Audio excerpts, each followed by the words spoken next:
much as you want or join in. So I feel like I can kind of sum up all three of these chapters in the fact that I feel like it's all about our environment.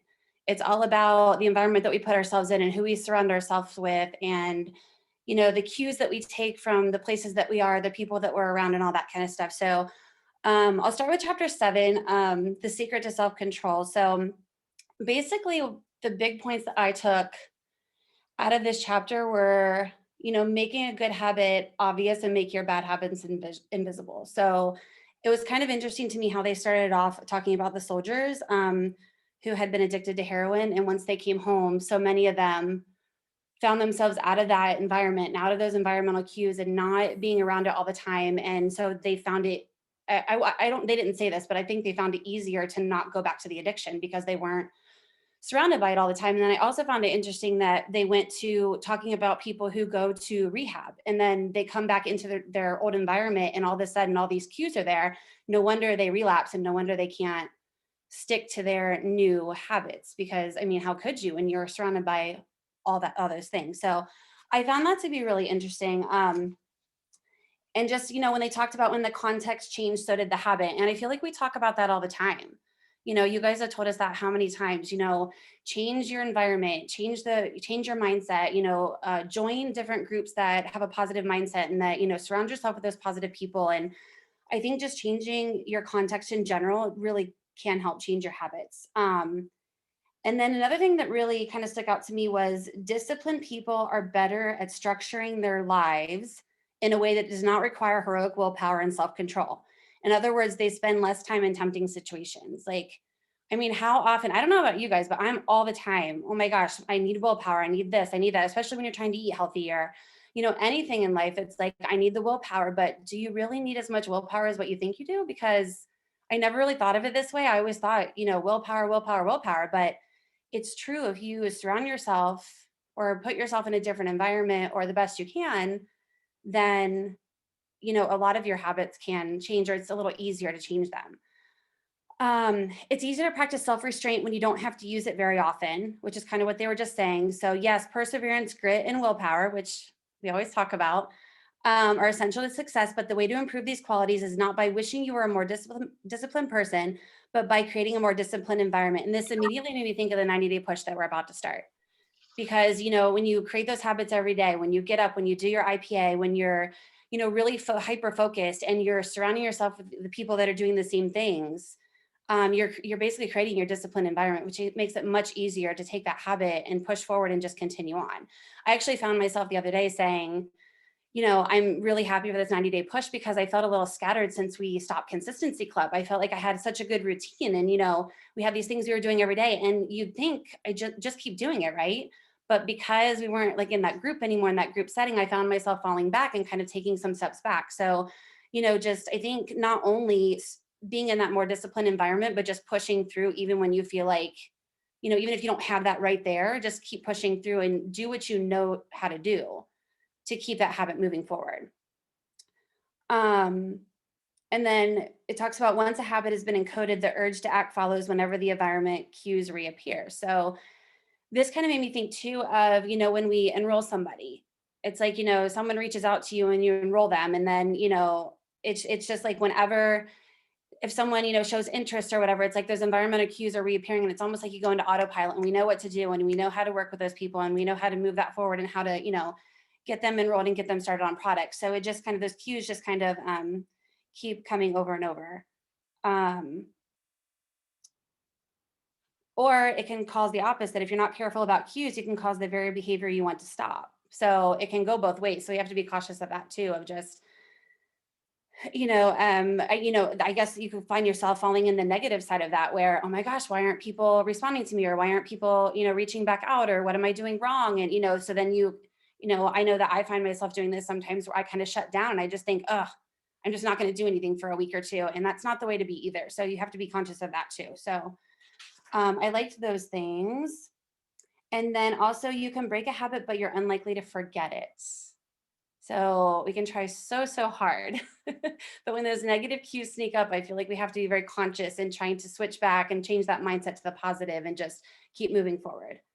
Um, So I think with the environment, sort of the the way they rounded it out is that this is the secret to self-control. Make the cues of your good habits obvious and the cues of your bad habits invisible. So the one thing that I thought about mainly was, with your environment, a lot of times you're at home, you can work anywhere, right? But we're at home, we see the dishes, we see the laundry, we see this, we see that, and all of a sudden you sit down with good intentions, and then all these other cues are coming up and you think, okay, I have to go do this and I have to go do that. So even if it's just putting yourself in the car and driving to a parking lot and sitting for 20 minutes and sending your messages, or if it's driving to Starbucks and sitting there for 30 minutes to make sure you get your work done, sometimes we have to change our environment and take ourselves out of that environment in order to be successful and keep those good habits. So that's kind of what I took out of chapter 7. Did anyone have anything else they wanted to add?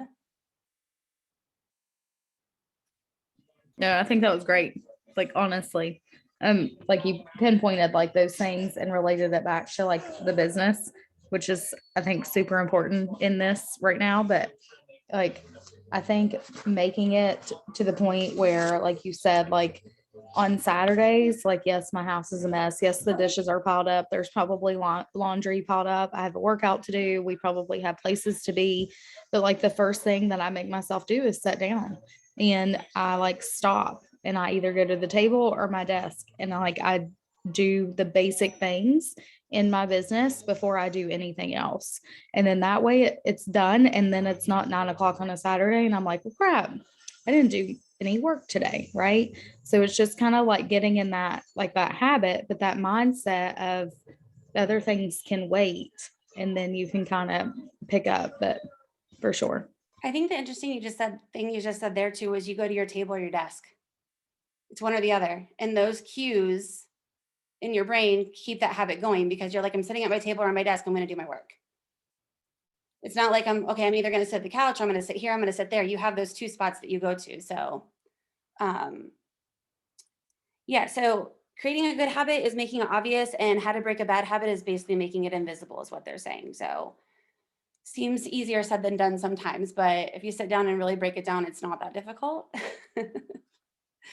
So, um, okay, so chapter 8, how to make a habit irresistible. And this was kind of interesting to me just because, they talk about, animals and how some of them pecked at a little red patch. And then once the patch got bigger and bigger, they just pecked harder and harder. And then the same with the goose,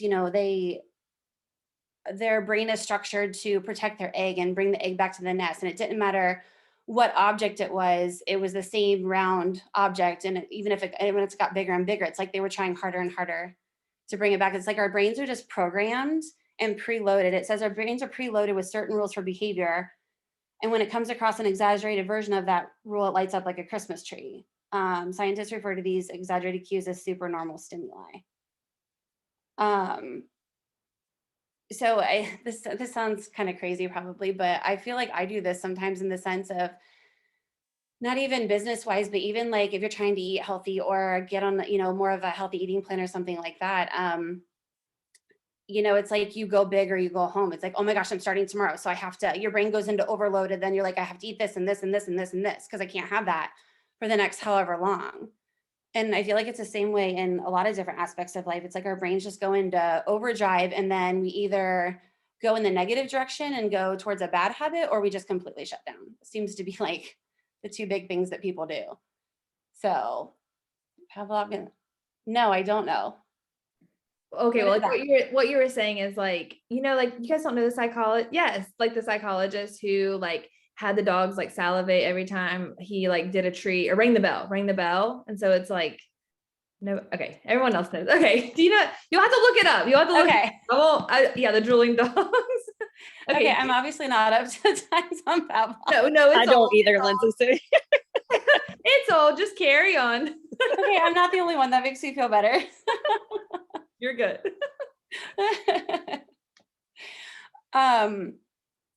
Okay, where was I? So this whole thing about the whole food thing really like astonished me just because I mean, what happens, you're making things attractive, they're trying to sell you things, but the way they described it here was just crazy to me about and just even realizing that our brains still they've been programmed for, like it says, 50,000 years to think a certain way. So when we're put in these situations and we have all these different stimuli, sometimes we don't know how to process it, or we just go into overdrive. Let's see here. So even just like when they talk about dedicating to optimizing how a product feels in your mouth, or a dynamic contrast, if it's, crunchy and gooey and things like that, it's focusing on those different points of your brain that make you want to create a habit. So it was really, like I said, it was really interesting to me, but this also made me think of what we do on a daily basis, more in a positive way, obviously, but our social media and what we're putting out there and what we're telling people. It's like you want them to, want what you want, or to do what you do, or, in a good way, obviously. I don't mean that in a negative way, but it's like, we have these amazing products that people can benefit from, and you want to try to create that want for them, that they want to learn more, or they want to, reach out to you, or yes, you're meeting pain points for sure. So, it just made me think that that's what we do on a daily basis, really. It's just trying to be interesting and trying to, like you said, hit pain points and trying to, draw people in, basically. Let's see here. The more attractive an opportunity is, the more likely it is to become habit forming. So, this just goes back to making things attractive. Make your habits attractive, make what you want attractive, because if it's more attractive, then you're going to want to do it, and you're going to want to pursue it, and you're going to want to keep doing that habit. Trying to think. So the dopamine feedback loop. So this stuff's a little harder for me to read because I just need basics. This kind of gets into the science for me, but I kind of took it as, obviously, the dopamine is released not only when you experience pleasure, but also when you anticipate it. So, I'll go back to enrolling someone. So I feel like when you're first getting started and you're first starting to share and someone says they're interested, it's like that dopamine spike right away. You get someone enrolled and that dopamine spikes. And then the next time, they don't even have to enroll yet. They show any interest and that dopamine spikes right away. You don't even have to have that end result. And then you go into, you see someone interested in the dopamine spikes and then they ghost you or they don't get back to you or whatever. And then you see the dip. And then the fourth scenario is, you keep going and you keep reaching out to them and they finally respond to you. And then that dopamine goes back up and it's basically saying that your brain's like, hey, I told you, this is what was going to happen. So I kind of took away from that just, the dopamine levels have a big impact on how you feel and the rush that you feel. But I think once you start forming a habit, even if you're not getting the desired results, you just have to keep going because eventually you will. So it's basically not letting the dopamine control you. It's kind of my take on it. Wait, I think also too, like it says like, it's the anticipation of a reward, not the fulfillment of it, that gets us to the action. The greater the anticipation, the greater the dopamine spike. And I think that that's piggybacking off of that, saying, okay, you know what it's like to hit a rank, you know what it's like to go silver, you know what it's like to get someone silver. And so you already know what that like tastes like. And so you're going to continue to, what that tastes like. So you're going to continue to do it even when you get no's and people fall off and things like that. And so it's kind of like though, like the Plexus was genius with like the quarterly success sprints and things like that. Like that's the reward. And we know that we're going for these little increments throughout the year. And so, but it relates just back to our business too. It's like why people get sucked into the business because it is so rewarding when you get those things, but also too, we have to go through those like peaks and valleys that I think in between. But anyways, I loved this chapter, even though it was a little sciencey, I still really liked it. Yeah. I'll be honest, there's been so many times I wanted to quit. You get those highs and then there's so many lows and then you're like, oh, this isn't for me, whatever. But yeah, you're right. You just kind of keep going because the highs outweigh the lows and that dopamine spike just, it keeps you going for sure. So, basically here, this kind of goes back to it too. It says, desire is the engine that drives behavior. Every action is taken because of the anticipation that precedes it. Yeah, is the craving that leads to the response. I also like the temptation bundling. So at first I was a little skeptical. I'm like, I'm not really sure where this is going. But I liked their analogy of how they had the 3 TV shows on Thursday night, and you eventually associated it with relaxing and eating popcorn and having a beverage and, that kind of thing. It's genius on their part. I mean, I, I'm assuming they probably have psychologists to help with all this stuff. Food companies, TV companies, everybody. I never really thought of it this way, but it makes so much sense. So with the temptation bundling, so the habit stacking and temptation bundling, I feel like is something that I could totally use once I kind of figured out what they were talking about. So after I do something, I will do something I need. And then after I do something I need, I need to do something I want. So after I wake up and take a shower and get dressed, I'm going to do my IPA. After I do my IPA, I can go to Target and walk around for an hour, things like that. It's like things that really motivate you, and just stacking that and bundling that with, or adding that to the temptation bundling, I think could be really, again, I was a little skeptical about it, but the more I thought about it, I think it could actually be really work. So I really like that part of it. Take this and use this for our 90-day push. Like, this is a really good thing to take. And like, if you take anything from like this little bit tonight to add to the 90-day push, like this would be something really great. Like, I know for myself, every time I have like a push or something like a big goal, I always give myself like an ultimatum. Like, you can't do X until you get this finished in your business. And I also think too, like what you said about like the TV shows and things, like I said it, like it creates an experience. And so like for me, every time I literally, every time I do a 90-day push to a rank or something, I have to create my workspace, because you're going to be sitting down your butt down a lot more than you have it when you're not actually pushing. And so you have to create like a fun experience, right? Like, I have to have like a good playlist, like get a good candle. Like I create the whole vibe. So like when I go there, it's fun, right? And I'm like, I can just like put my headphones in, or listen to like good music, or light my candle, look at my wall of like goals and stuff. Just create that experience to where you want to go down and sit down and work at your desk, right? And every time you have to go in there, because I know we're all going to be starting this 90-day push, it's like you have to think about, okay, what is the best thing that I want to come out of sitting down for an hour and a half, for 2 hours? What is the best thing I want to happen? And what are the top 3 things? And just create that good experience and go in it with like a positive mindset. But anyways, that's just what I do. But I thought it like related, because the TV shows obviously make you like, they make you snack more. They make you drink more. You're like, ooh, but okay, go ahead. No, I like that. So, yeah, so basically just to round out this chapter, I liked the examples they gave. Just kind of, break it down so it makes it a little easier to kind of fit it into your own life. After I call 3 potential clients, I'll check ESPN. After I pull out my phone, I'll do 10 burpees. After I do 10 burpees, I will check Facebook. Like, just all these different wants and needs. And then once you do the need, then you can, or your current habit, your need. After you do what you need, then you can do what you want. I just thought it was interesting. So basically it says temptation bundling is one way to create a heightened version of any habit by connecting it with something you already want, which is basically what they've said the whole chapter. So just making it's just another way to make things more attractive, to make your habits that you don't necessarily want to do more attractive. So I like that. I think that does anyone else have anything for chapter 8? Okay, I think my favorite was chapter 9, because this really spoke to me. The role of family and friends in shaping your habits.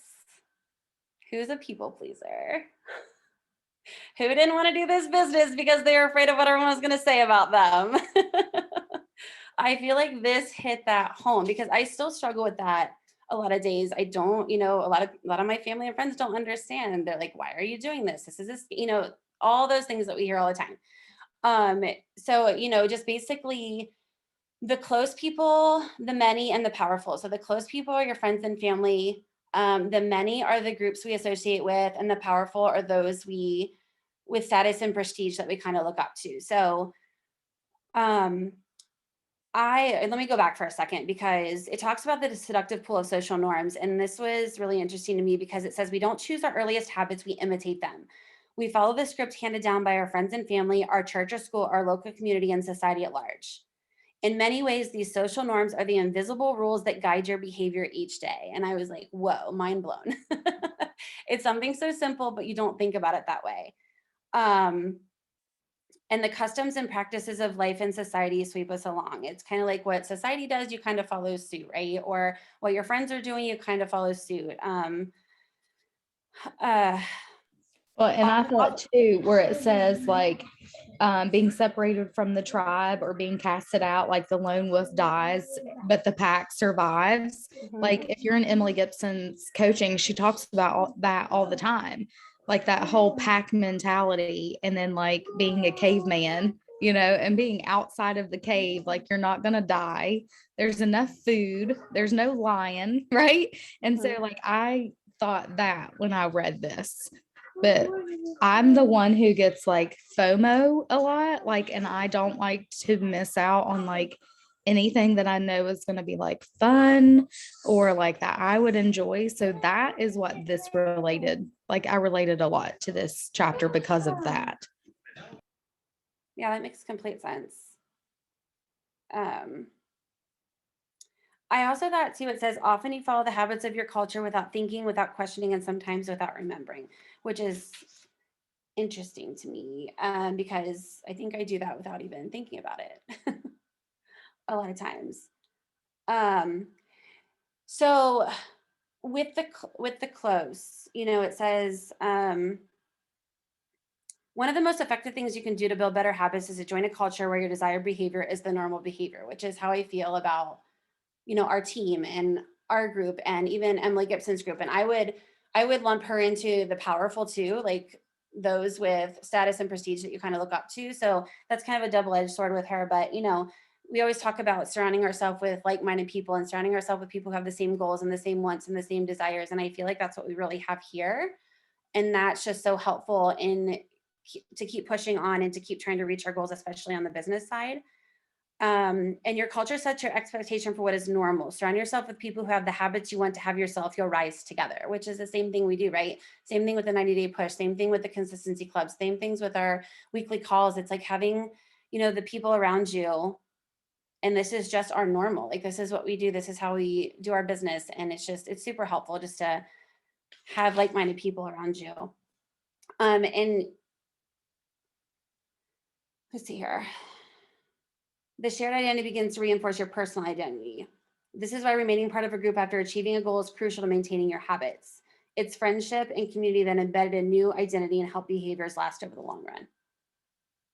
So I thought that was really good too. Imitating the many.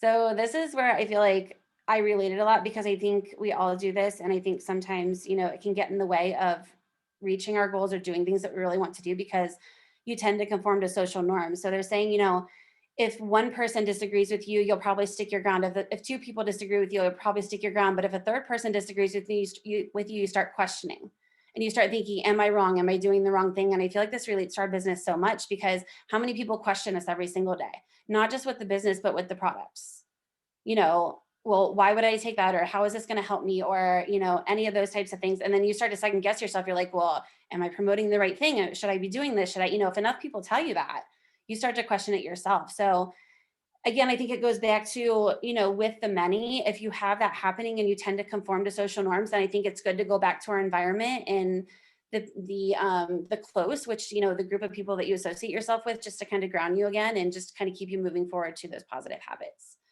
Can I interrupt you really quick? Sorry, Yeah. I don't mean to keep interrupting, but I just keep Interrupt away. Well, okay, so my new girl, I'm like walking her through all of like the new things. You know, she's had a wellness chat, all of this, and she's like super on it. And of course, she's had some people like, no, or I've tried that like business, it doesn't work. And I told her, I said, let me tell you, 99% or 98%, whatever, of people who say this business doesn't work is exactly like what you said. They've had one person tell them no. They've had two people tell them no, but they wanted the business. They wanted to work it. They wanted the extra money. They wanted the freedom. And then that third person put them over the edge and they quit. And so they gave network marketing 2 weeks. They wanted a hurry up microwavable business. And that is the majority of people in the statistics of people that say, I didn't make anything in network marketing. I never made a dime because you stuck it out a month, 2 months. And you know what I'm saying? So it's like, that just kind of made me think about it, like in applying to our business, and especially if you're having someone work and they're telling you like, this just isn't for me. And you tell them, okay, like, why isn't this for you? Because here's the thing, I'm going off track, but like, I just feel like it can totally relate to our business, as in like, we're farmers just don't, get a handful of seeds and hope the wind takes them and plants themselves and start sprouting. Like we have to be like badass crop or farmers and know that we have to continue to tend to those crops and things like that. And so that's what I told her today. Like, we can't just expect the seeds to plant themselves, but that's on another subject. But anyways, that's just what I feel like a lot of times with this business too, is like a lot of people get that one no, get that two no. And that can even be like when you're a senior Ruby or whatever, and you can start getting those like, or a gold, and you can kind of start getting those people that like voice in your head again, like, this is not for me. Like, if you've had some like trials and tribulations in your business and stuff like that, but we know that that is not true, that those people are not speaking truth into what we really want to do, like deep down inside. So anyways, carry on. Sorry. But I think that goes back to the many and the people that you surround yourself with, because if I didn't have like a group like you guys, I mean, I did a couple other network marketing things before this and I didn't have this type of support. And I was the same way. I'm like, I gotta know. No one's interested. I'm done.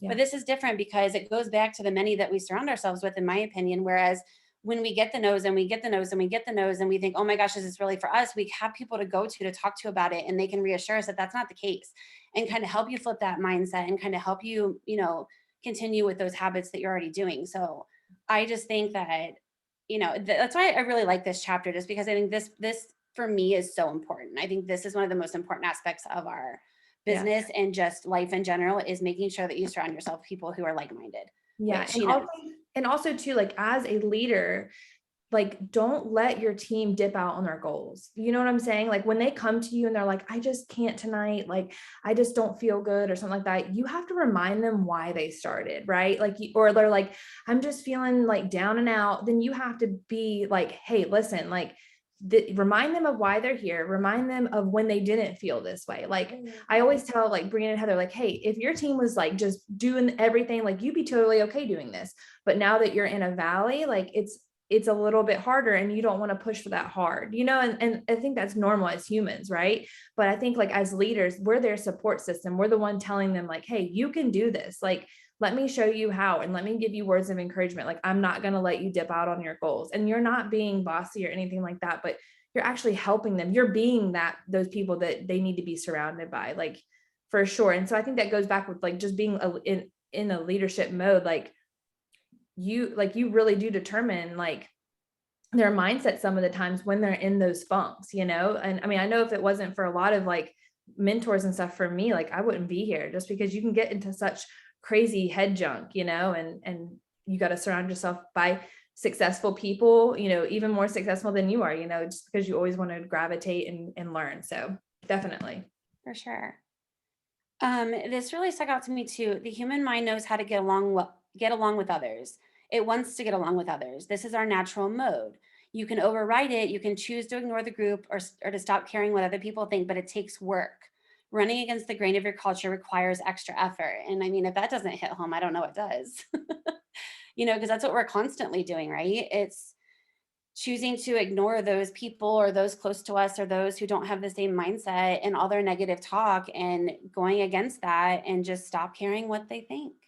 It's the biggest thing. I mean, I feel like you guys tell us that all the time. Once you stop caring what other people think, you can move mountains in this business. Do what makes you happy, do it the way you want, do it the right way, I love that, Ellie. Hustle till the haters ask if you're hiring. That might be my favorite quote of the night. So yeah, I really liked that.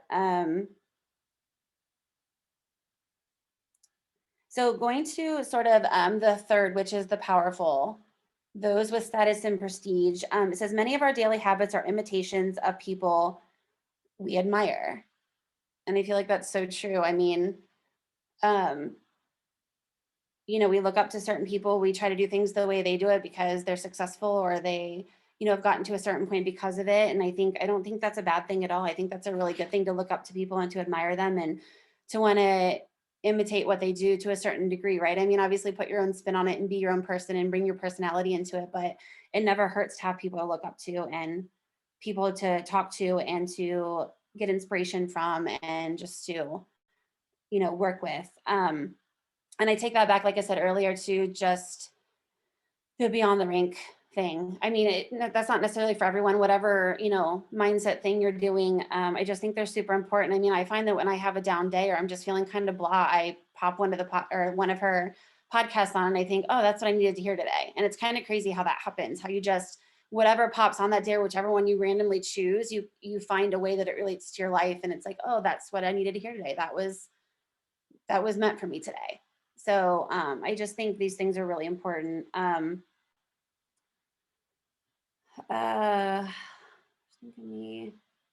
So yeah, this too. We are continually wondering what others will think of me and altering our behaviors based on the answer.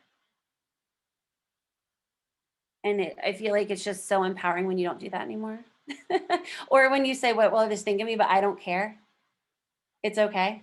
It's okay to do my thing and to be me and to, bring my personality out and to talk about the things that you want to talk about and to establish the niche that you want to establish and to, just, I don't know, just bring knowledge to people in general and just your life experiences and someone can benefit from it.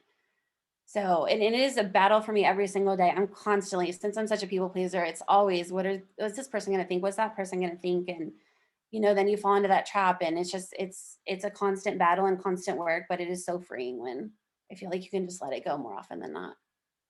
So that's kind of all I had. That was awesome, Lindsay. It really was. I mean, I feel like so many points. I mean, does anyone else have anything that they loved while they were reading? Would anybody like to open up and share? Yeah, I mean, I probably missed a few things, but come on, I know someone's got to know something that stuck out to them. I want to be the Polgar sisters, maybe. Right? I mean, honestly, I just feel like this book is so relatable in our business and just life in general. I like the part where basically it was just saying, like, if you're doing the same, I don't want to, like, bad habit or something that is not moving your life forward, then you have to remove that. It's kind of like if you are getting ticked at yourself every night because you're eating candy, but you keep buying candy, it's like, why are you doing that? And it's like the same thing with your business. It's like, if you're getting ticked every month or you're ending at the same place, but you're still not showing up and you're not willing to step out of your comfort zone and commit a little bit more time to your IPA, drop the excuses, then it's kind of like, well, it's like you're not removing whatever that is. If that's a Netflix show, if that is avoiding a conversation with your family about, you needing to work a little bit more, delegating or anything like that, I feel like to move your business forward, you've got to remove some things, and some things don't have to be permanent, but they can be temporary. And I want you guys to keep that in mind as we go into this 90-day, like really do an assessment of your time and where you're spending your time. Like maybe even do it these next few days. Like hopefully these next few days aren't a real indication of where you spend your time, because it's magic week, but like think back to the, beginning of this month. Like, are you plopping down watching Netflix and knowing that that IPA needs to be completed? Are you avoiding, going to someone in your team and having a hard conversation to help them move their business forward? Like all of these things, I feel like you need to take inventory or stock of going into the 90 days. That way you're clear on what needs to happen. Like April 1st, exactly, like, okay, I'm not going to sit down, like, just like that leading, like, I'm not going to pop popcorn, because popcorn leads to me sitting down watching my favorite Netflix show, and my Netflix show leads to me binging like 3 other episodes. And so therefore I know I cannot pop the popcorn. You know what I mean? Like just being aware of that. And if you need to switch it up, like we talked about last Zoom or on our team call, like get a place in, like, Lisa, where are you? Are you in your bathroom? Or are you in your office? Are you in your office? Sorry, I feel like there's a curling iron hanging right there. Is that not it? She's usually in her, or she used to be in her bathroom, right?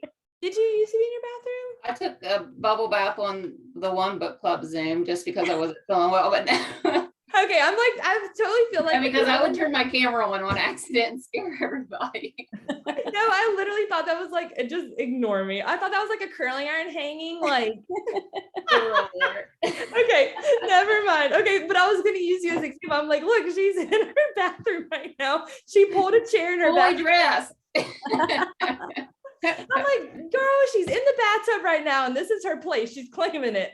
But literally, it doesn't matter where you're at. Just make that place your own. Like, it doesn't matter. It can be Indian style on the floor somewhere where you feel like most like together. And it just, and that's where I want you guys to establish a place going into the 90 days. Establish a place. It doesn't have to be perfect. It doesn't have to be a desk. Just make it something and make it yours. And then eliminate all of your buffers, everything that you can buffer, because and we'll wrap this up, but you guys, this book study could not have come at a better time to be entering this 90 days, because I feel like we can really apply what we're reading, and it doesn't have to be the whole freaking dang book. Like, to me, I love the stacking. Like, I love that. I feel like that's such a great thing, because I can still be a procrastinator to like the cows come home. I mean, honey, I literally can be like, I just need to go to Target because, well, we're out of sponges and mama needs sponges. So off I go. It's like, I can still do that. It's like, I have to have that willpower every day, or have those ultimatums some of the time. So it's like, those things I feel like I'm going to definitely apply going in, especially having a newborn. It's like, yes, I can totally sit here and be like, well, I gotta, whatever, but just being, I think, more disciplined and doing those things. So anyways, I honestly thank you so much for leading this. This was amazing. And if anybody else has anything to add, if not, I will get 2 of these recordings up. Sorry, you guys. And I will post them on my YouTube. My YouTube is Andrea Derrick. So anytime, usually I'm pretty good about it. Lately, I haven't been, just because he's been super fussy. And by the time I get him down, I'm already upstairs. But I will upload the last like few calls that I've missed. But anytime we get off a call, I usually am good about uploading them. So you can just go to my YouTube and pull them off there. All of our team stuff is usually on there. So thank you guys so much. Thank you. Great job, Lindsay. Thank you again. Thank you. Did great. Thanks. Bye, guys. Bye. Bye.